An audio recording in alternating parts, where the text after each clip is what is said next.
Somebody said, do you think machines will have emotions someday? No, they won't, because it serves no purpose. I'm going to tell you what I mean by that.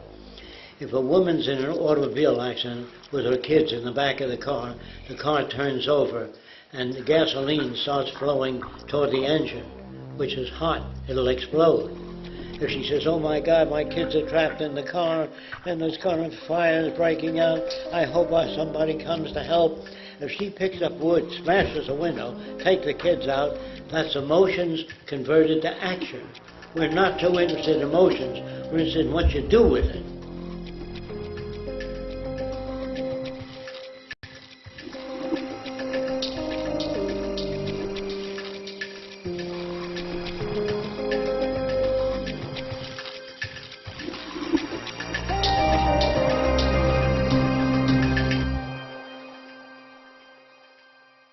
I think I can say this, that most people really don't know how to raise children. I wanted to communicate with my little boy when he was just a few months old. Now that's a time when you can't communicate with the language. But he was in a crib, and I put a ball painted yellow at one end of the crib, a real ball. And the kid saw it was stuck out, and he grabbed it. When he grabbed it, lights went on in a circle above the crib. So he let go. He was so amused by it, he let go. Then he saw, of course it stopped. He didn't know why it stopped. But after he grabbed the ball 6 times, he knew that ball made the lights go on. Once that was established, I put a different color ball at the other end of the crib. And he crawled over before he can speak and grabbed that ball right away. But no lights went on the ceiling. He looked up, but on the wall, lights went up and down this way, see? So he knew that controlled the ceiling lights, this one controlled the wall lights. By the time he was 3 or 4 months old, he had 6 panels of lights. When he wet his pants, he'd squeeze one, Mom would come in and change the diapers. So, in other words, you children really want to know how the world works. The kids want to know everything, and we give them Jacque and the Beanstalk and the Mickey Mouse Club. Kids really ready to learn how the body works. They want to know how the heart pumps blood through. Parents don't know those things. So when you say, should we educate our own children? You can't, unless you're educated yourself.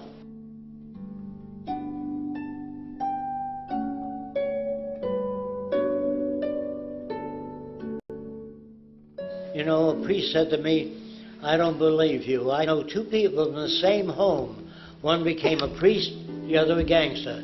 If environment is everything, how do you get those differences? And I said, the minute you treat one kid different than the other, you get the differences.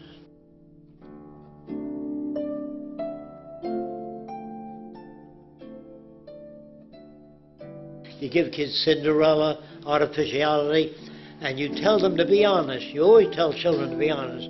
When they say, where do babies come from? The stork brings the baby. That's a lie. Then you ask the kids, say, Daddy, does Santa Claus climb down every chimney? You say, yes. That's a lie. And so we lie to kids, and then we tell them to be honest.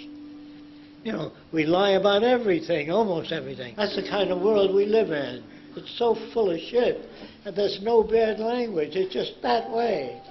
So if you really want a better world, you have to know what makes criminals, what makes artists, what makes great painters. Environment makes a gangster or a priest.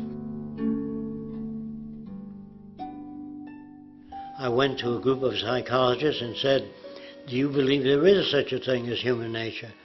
They said, yes, one is jealousy. I said, give me an idea of what you mean by jealousy. I always do that to try to understand the other person. He said, when I reach for my cat and put it on my lap, my dog growls. That's what I mean by jealousy.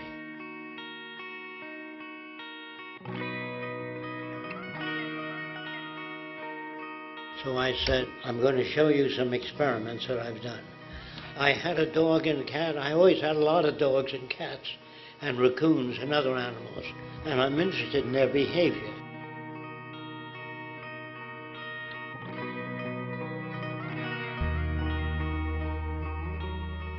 I gave the dog fresh liver, a little bit, and then picked up the cat.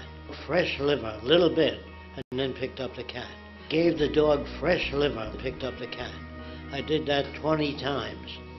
And when I reached for the cat, the dog's tail would wag. So if it were inborn, he would still growl. You know what I mean? If it was conditioned, he wouldn't wag his tail when I picked up the cat.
We were wanderers from the beginning.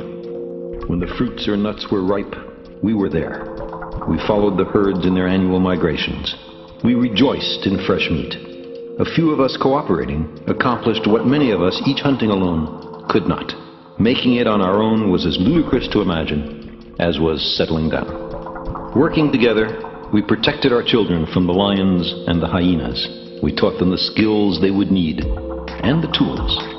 Then, as now, technology was the key to our survival.